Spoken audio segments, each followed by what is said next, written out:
knowledge and its true nature. This is many of it is a repetition from I think it's there in towards infinity also some of this. The word gnana in ordinary sense means knowledge, which may be of different kinds: physical, mental, spiritual, or material. In the spiritual sense, the term is applied so vaguely that often it becomes very difficult to understand its true significance. The range it covers extends from the baser levels of common understanding to the higher levels of inner enlightenment. So the entire spectrum is called as knowledge. Basal level of understanding to the higher levels of inner enlightenment. This gives rise to a lot of confusion and misunderstanding. A man who has learned a few scriptures, another who recites every moment set phrases like Aham Brahmasmi, I am Brahman, claim to be Gnani or enlightened, and are accepted as such by the masses irrespective of their real inner state. Now he is defining Gnana. Gnana, in the real sense, refers to the inner condition of the mind. So it is the inner condition of a mind which an Abhyasi develops during the course of his pursuit while passing through different spiritual states at different knots or granthis. So Gnana is the different states of the mind. When the Abhyasi is passing through different spiritual states at different knots or granthis. So this is the definition of Gnana. Gnana is in fact the realizations of the conditions prevailing at each knot. Here, when he says the knot, he is talking about each chakra, not the knot that we created, but the knot which is created by nature or the chakra. Okay. Now, since the knots are innumerable, the knowledge gained is also different according to the level of approach of the Abhyasi. Thus, it is almost meaningless to call one a Gnani without defining his level of approach or the limit of knowledge realized by him. Obviously, you don't use the word, he is educated. When you use the word educated, you will always qualify till what? Oh, he is educated till 10th, he is educated till pre-university, he is educated till degree. So you will qualify that, no? If somebody says, this person is educated, then it doesn't make any sense. Till what is the next question? Now, obviously, now it is assumed that when we say a person is educated, we assume that at least they would have done degree, right? Because the fact that everybody in India is reading. Now, just imagine the same situation if it happens in spirituality. When we say that this person is a Gnani, if at least everybody in the ashram, in the mission, is liberated, like everybody is educated, that means they have done their degree. Why not actually have a situation where when we say that everybody is a Gnani in the mission, that means everyone has at least achieved the stage of liberation and beyond. Why not have that situation? Alva, it'll be so nice. So when everybody is liberated, then just imagine how the world will be. Forget about everybody in the world, everybody in the system who is as of now present, if they are all liberated, just imagine how much there will be change in the world. Because when all these liberated people, when they meditate together, they can change the entire universal consciousness and clean off the entire thing of the earth. So the entire earth can actually move to a higher level of consciousness. And all other human beings, whether they like it or not, they'll also be moving to the higher level of consciousness. Alva. So that will be a wonderful situation. And that we can say, Gnanis. All people in the system are Gnanis. Okay, that is taken as a fact. This is the basic thing that they would have got. Serena. The real state of enlightenment comes when we come in to get into the full here consciousness antide, when we get into the state of full awareness of the condition of enlightenment and after imbibing its effect, secure and merge our merging into it. This is the AEIOU. So first you become aware of the condition, then you get enliven it, then you imbibe it, and then you become one with it. So secure and merging is oneness and union. So that's the AEIOU. So that is when we can say that a real state of enlightenment comes. When we develop this state and merge into this consciousness, we come to know all about it and we become a Gnani, enlightened up to that extent. Gnani means an enlightened one. That's the literal meaning of Gnani. Not a knowledgeable one. Gnani means an enlightened one. Enlightened up to a certain extent. Does it make sense? So Gnani is used in the word context of enlightenment, not in the context of knowledge. Okay. So when we develop this state and merge into its consciousness, now here the word consciousness is appropriate. Initially, we developed awareness of the conditions. Now we merge into the consciousness where the conditions are present. Does it make sense? Initially, awareness we developed. Then we actually merge into the conditions at the consciousness. We come to know all about it and thus become a Gnani. If we try to gain the knowledge by applying our force of thought, it will only be artificial and not true and genuine. The real knowledge of a state means a complete identicality of the state we have merged in. Please underline that. Real knowledge of a state is complete identicality. Identicality is we have become that too. Tadrup. Identicality means we have become Tadrup.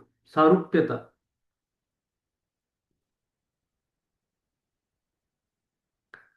Complete identicality with the state we have merged in. So we become like that. So when we have knowledge of love means we have become love personified. When we have knowledge of humility means we have become humility personified. In other words, we have merged ourselves into it.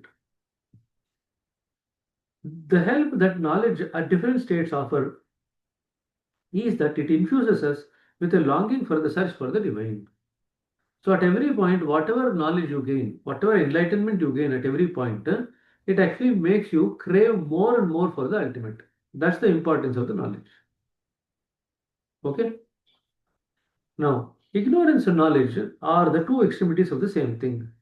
Up to a certain extent, it's termed as ignorance. After that, it turns into knowledge. They are like two poles of a magnet. Thus, avidya cannot exist without vidya, and vidya cannot exist without avidya. If one is there, the other one must also be there. This means that the wheel of ignorance is, when the wheel of ignorance is torn off, both avidya and vidya are both gone. So that is what exactly we say when the wheel of ignorance is gone. Both vidya and avidya both are gone now. Avidya comprises of the entire sphere included in both avidya and vidya. So when we use the word avidya, the wheel of ignorance, the wheel of avidya means it includes vidya and avidya, both are gone. This is the state of tam, which is beyond both. So what is beyond vidya and avidya? The state of tam. It is in the true sense the state of realization where there is neither avidya nor vidya.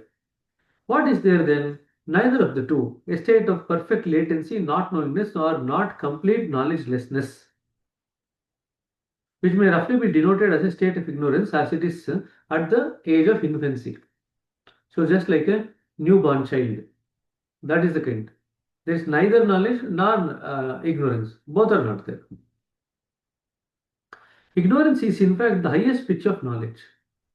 That comes to mean that we start from the level of ignorance, finally end in the state of higher ignorance or complete ignorance as we call it. The sphere of knowledge, in the particular sense of the term, is only an intermediary stage. Really, is, as so far as it is the sphere of knowledge, it is all ignorance in the true state. So first you have avidya, ignorance of the lower order, that ignorance is called as tamasu. Then you have vidya, which is the rajasu and the sattva. Then you enter into the state of complete avidya, state of tam. We have discussed about it in the past, so you should remember it. So tamasu, then rajasu, sattva, and then tam. Tamasu is the state of ignorance. Rajasu and sattva, sattvika, is a state of knowledge. Then you enter into the state of tam, which is again complete ignorance. Can that which dawns after the wheel of ignorance is torn off be expressed as knowledge? Certainly not, though one does call it so in the outer sense, taking into view the two opposites. Does it cover the sense of knowledge? No. Knowledge implies awareness of that which is beyond self. Realization means merging or oneness with the absolute. So he is differentiating between the knowledge and realization. Knowledge implies awareness of that which is beyond the self. What self? The lower self. That is knowledge. Awareness of that which is beyond the lower self, not the true self, which is beyond the lower self. Realization means merging or oneness with the absolute. In that case, no question of knowledge can ever arise. What then may be called knowledgelessness, not knowingness, ignorance, or whatsoever? In short, it must be something like that, though it may well nigh be impossible to express it in words. Complete ignorance, as I have put it, may however be the nearest to appropriateness. So, how to describe that state which is beyond knowledge? You can only say that complete ignorance. That's all. One on the divine path is supposed to be marching from darkness to light. Let darkness be avidya and light be vidya. Sahajman does not have light for its goal. It is but an intermediate stage that we pass through during our march to the ultimate, which is neither light nor darkness but beyond both. Thus, we do start from avidya and pass through vidya on to that which is neither avidya and vidya but beyond both. What word can describe or denote the exact sense of that which is neither light or darkness, or which is neither avidya and vidya? Is there any word for that in any vocabulary in the world? None for sure. Let it therefore be, as I say, complete ignorance, different from its crude start of the state of the preliminary ignorance. So you can substitute. Ignorance means darkness. Knowledge means that means state of Raj and Satvika. He is the state of knowledge or light. Then we go in beyond light, beyond darkness, beyond light into the state of uh, the complete ignorance. And this state is called as beyond light and darkness.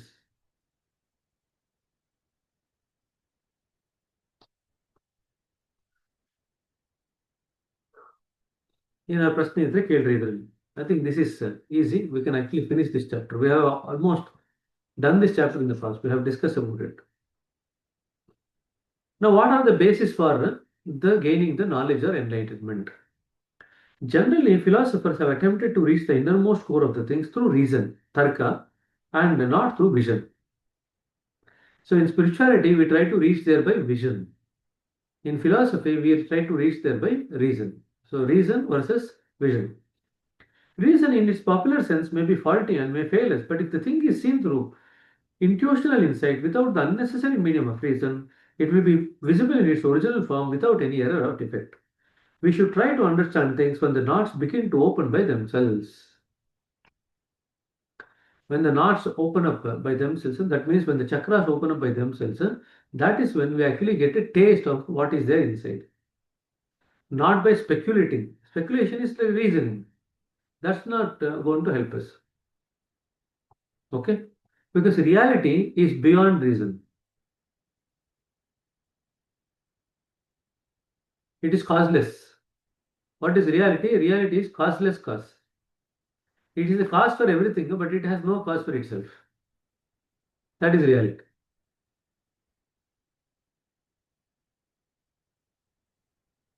Okay. Now, guidance sought from books is not of much avail, since this is often misleading and sometimes dangerous too. Methods prescribed in the books are generally confusing, touching the outer aspect only. One can never become a physician by simply reading the names of the medicine and their properties.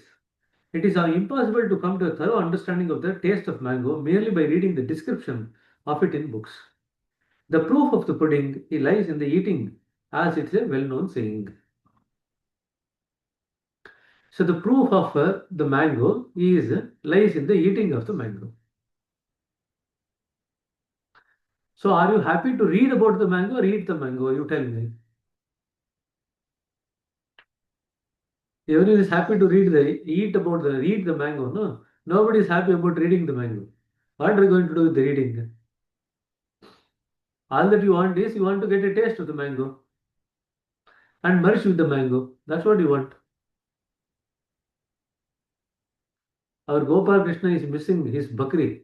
Now, the moment he comes back home, he says, I want bakri. When you go around to different places on tours, obviously you will miss your daily routine. No, daily routine includes the daily kind of food that you are eating. So when we go out, no, the first thing that we make is anna rasam. But if you make anna rasam and rice rasam and eat it, that means we are at home. Till that, we feel we are totally out of our place. So like that, Gopal Krishna is Bakri. Until unless he has Bakri, he is out of place. Either. I think Sudha sister ki khichdi, Tamil Nadu khichdi. For everything they need khichdi. If they have khichdi, that means they are at home. And I'm not attached to food. You are not attached to food. It's just that you have a remembrance of the food. That's all. Tamil Nadu, whichever hotel you go, that sambar that they make is of only one thing, nugekai. What do you call that? Drumstick. Any hotel you go, it is the sambar of drumstick only. In Karnataka, it's a sambar of onion, the sambar of onion. Whichever hotel you go, it's onion only. And in Tamil Nadu, it's drumstick. And they like beating drums anyway. Anyway, let's go now further. There seems to be contradiction in the Vedas apparently. There is no contradiction in the Veda really. But apparently means based on the human interpretation. The six schools of philosophy are the result because humans have interpreted the Vedas in six different ways. So you have the six darshanas. Everybody, according to his reach, says something or the other. The real study is that by which we realize the unchangeable. And that is realized neither by reading, nor by believing, nor by reasoning, but by superconsciousness perception. So the real study is when we realize the unchangeable by superconscious perception. This is what Shankaracharya also writes, aparoksha anubhava. Aparoksha anubhuti or anubhava. Paroksha means indirect. Aparoksha means direct. By direct experience, you can have a reality or you can become realized by direct experience of the reality. Now, I may frankly confess that I have studied no books, for I never thought them worthwhile. ಹಾಗೆ ಹೇಳಿದ್ದಾರೆ ಆದರೆ Babuji had read quite a few Western philosophers' books before he started practice. And then after that, after he's done the practice, then Lalaji says, you should read. You should read and write. So I aimed at reality, which I thought to be the only thing worth having, and left the study of the books for the scholars and pandits. Obviously, Babuji did not study the books for the sake of studying and then becoming a philosopher. From that perspective, he did not study. Whatever I say or write is on the basis of my own experience or anubhava on the path of realization, irrespective of what Shankara, Ramanuja, or others might have said about their own. I no doubt do read sometimes now, but that only by the way of recreation and try to retain as much as I can for the sake of easy expression. So it's just that people have read so many things about what other people have written. So if Babaji also uses the same words, people find it easy to relate to it. So for that reason, Babaji was chided by Vivekananda and Lalaji that you should read and express. Now I remember one such thing which I had read in Viveka Chudamani by Shankaracharya, which means books do not help us in realization, and when realization is achieved, the books are useless. Now both are extremes. We do require the books in the intermediate state that we pass through. That is not written here. That's why we are reading the book. If you take this quote, then you are going to close the book and say bye bye to Raghu Bhaiya, tata, bye bye. You only read the book. That's why I'm qualifying that, saying that books do not help in realization. And when realization is achieved, books are useless. But in the intermediate stage, books are absolutely essential. Add that.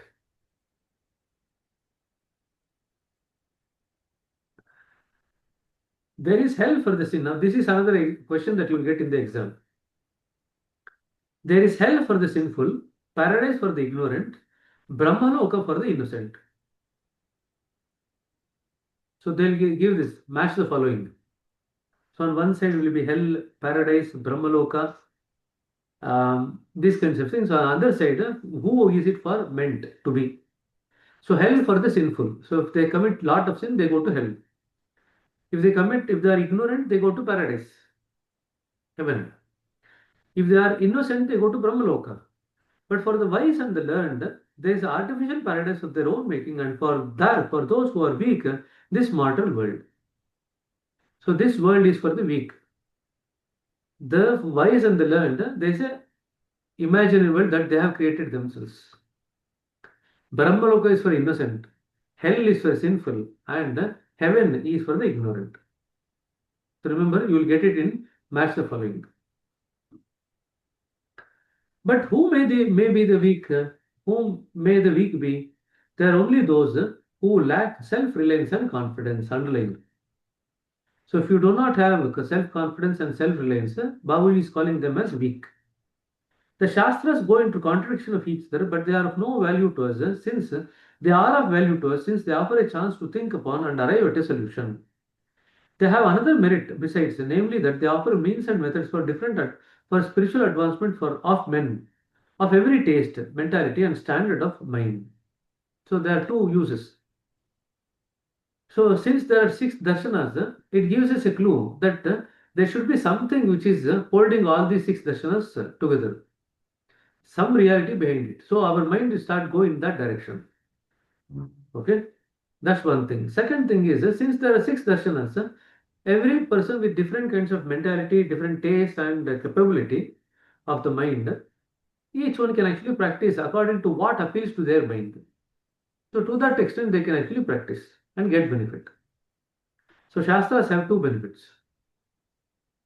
One, it caters to the temperament and the mentality and the taste of every person at different levels of standard of mind. Second one, it gives a clue that there is something beyond the six darshanas which is holding all these things together, which are the interpretations of that one real thing. So it gives us a clue that something real is there behind. So our mind will start going towards that in due course of time. After you got tired of the six darshanas. That's what happened. We studied the psychiatry thinking about that's going to get us to us a lot of things about the mind. Then we realized it's of no use. Then our mind started going to philosophy and spirituality. Otherwise, you would have been very happy with psychiatry only. If I had proceeded along the path of realization through books, I could never have come up to that level of ignorance, which is the basic property of the divine. So, what is the basic property of the divine? Ignorance. It's only the practical life that is worth having. We should not only be knowing what realization is, but we should try to attain it as well. Seriya? Any questions on this? I think it's a we have read most of it in the reality at all. It's a kind of repetitions from different places. That's all. I hope there are no questions on this. Ganeshan has some question. Go ahead. Six school of philosophy said, no? What are the six schools? The school of philosophy. Six schools of philosophy. What are those? Tarka, Uttar Mimamsa, Purva Mimamsa, Vedanta. I think there are two others. So totally there are six. Sankhya is another one, five. There's one more. I think I'm not able to remember that. It starts with Yan.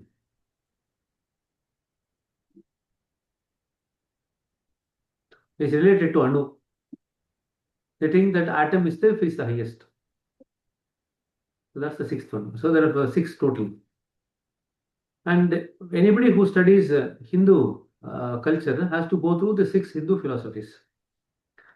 And K.C. Vardachari writes, Sahaj Marg is the seventh darshana, seventh philosophy in Hinduism. So to that extent, and it is something which is beyond all the six darshanas because it takes you to the reality. That's why this book is called as Sahaj Marg philosophy. It means Sahaj Marga Darshana. Philosophy means Darshana. Sahaj Marga Darshana. What happened was when people started proceeding towards reality, they realized to a certain extent, based on their level of realization, they wrote different darshanas. This is how reality is because that is what it appeared to them at that level of their progress. So that became one darshana. Each one actually created their own darshana based on their level of approach to reality. And Babaji wrote this book, Sahasmar Philosophy, after he had attained the darshana of the reality or the vision of the reality. Then he wrote this seventh one, which is the Sahasmar Darshana or Sahasmar Philosophy. So philosophy is not based on speculation or reason. Philosophy is based on vision, darshana. That's why it is called as darshana. Western philosophers think that philosophy is based on speculation or reason. But Eastern philosophers think that philosophy is based on darshana.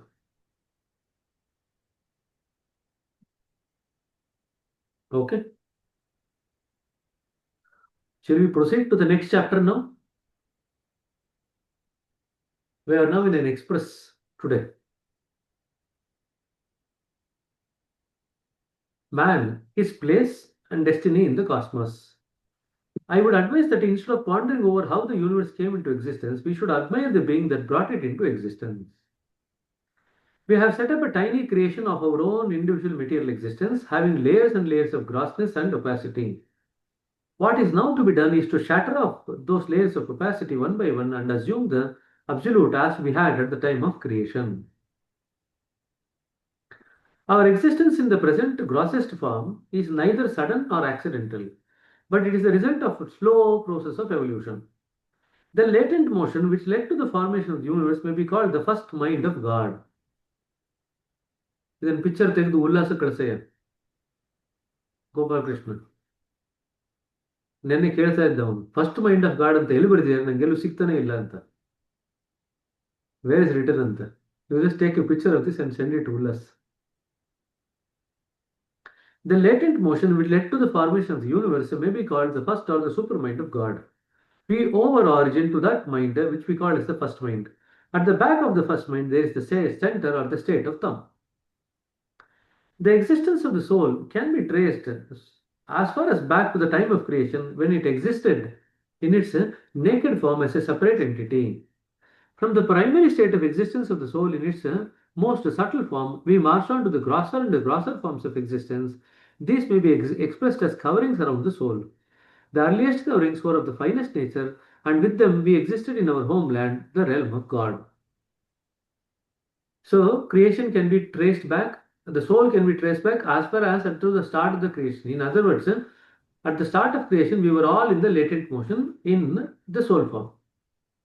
But at that level, we were very pure.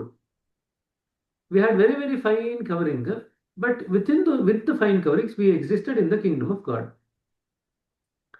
The additions of more and more coverings of ego continued, and subsequently, the manas, chitta, buddhi, and ahankar in plural forms began to contribute to our grossness. It's only after the formation of the manas, buddhi, chitta, ahankar that the grossness starts for samskaras to start forming. In due course, samskaras began to be formed, which brought about their resultant effect. Virtue and vice made their appearance. Slowly, our existence assumed the densest form. The effect of the samskaras is the commencement of the feeling of comfort, miseries, joys, and sorrows.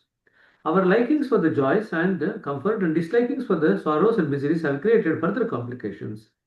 Consequently, we find ourselves surrounded by pain and miseries, and we think that deliverance from them is our main goal.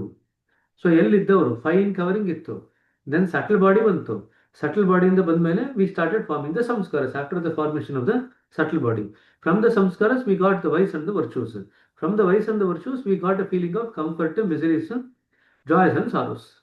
And now we are stuck at this level where we feel that we want to everything which is joyful. We don't want anything which is going to create sorrow.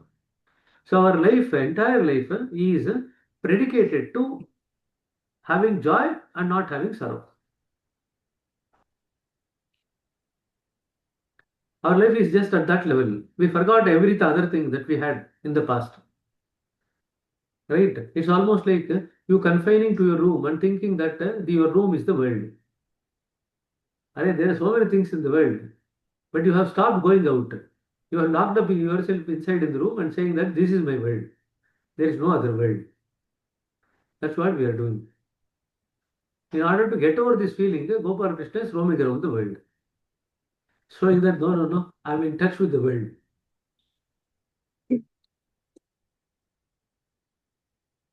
Okay. Now, Babaji says man is a bipolar being, and that our psychiatrists say that a man has bipolar disorder.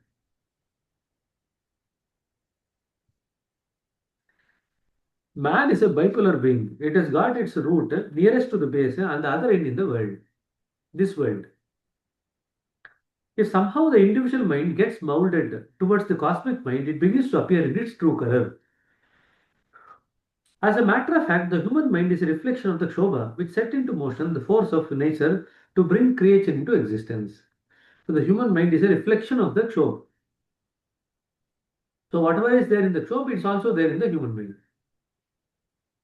So this is a very good description of what is human mind.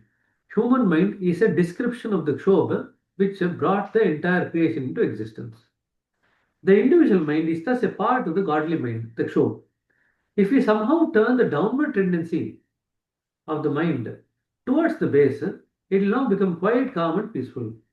So far as personal experience goes, I find that only the help of a dynamic personality can turn it towards the base. It is only the power and the will of such a personality that makes a mark in this respect. Reading and writing is of no avail. The man with faith, devotion, and self-confidence wins. Now, next one. Man is nature's instrument. Please underline that. Nature's instrument. He is just not a creation of nature. He is also nature's instrument. All other things are creations of nature. But man is not only a creation of nature, but it's also nature's instrument. He possesses immense power and has the implement required for the utilization of that power. That wonderful implement is the mind, and it is exclusive to possession of the man. Even God, who is thought to be the object of worship, does not possess the mind. Animals are, however, said to possess mind, but it's of a different nature. It is, so to say, in an inert state in comparison to man's mind, which is full of life and activity. So animal's mind is very restricted. It's almost like inert or dormant. Very minimal activity and life in it. Okay. The mind owes its origin to the first stir, which came into effect by the will of God to bring creation into existence. Such being the nature of the human mind, it is highly incorrect on the part of the pseudo Mahatmas to rail it in its bitterest terms, proclaiming it to be the worst enemy of man. They do not take into account its real value and merit. In fact, it is the only instrument for bringing things into action. It is the original cosmic power in miniature form which brought into existence the tiny creation of man. So nature created the entire expanse of creation that you see with the Kshobha. We created our own creation with the mind, which is also part of the Kshobha. It is the same power which is in action at the root of everything. So without man, nothing works. Without mind, nothing works. It's the root force that we have got. Whose power is it? Is it of God or man? If there is a root power, whose power is it? Is it God or man? The answer is simple. It is definitely of man, because God possesses no mind. If he had it, he would have been subject to the effect of samskaras. It must therefore be the human mind that works at the root. Now, every particle of the human body possesses immense force, and the entire universe is closely connected to it. Every point of the spinal column is full with the greatest power. But no heed has been so far paid to it. People are all praying for Kundalini alone, hankering madly after its awakening.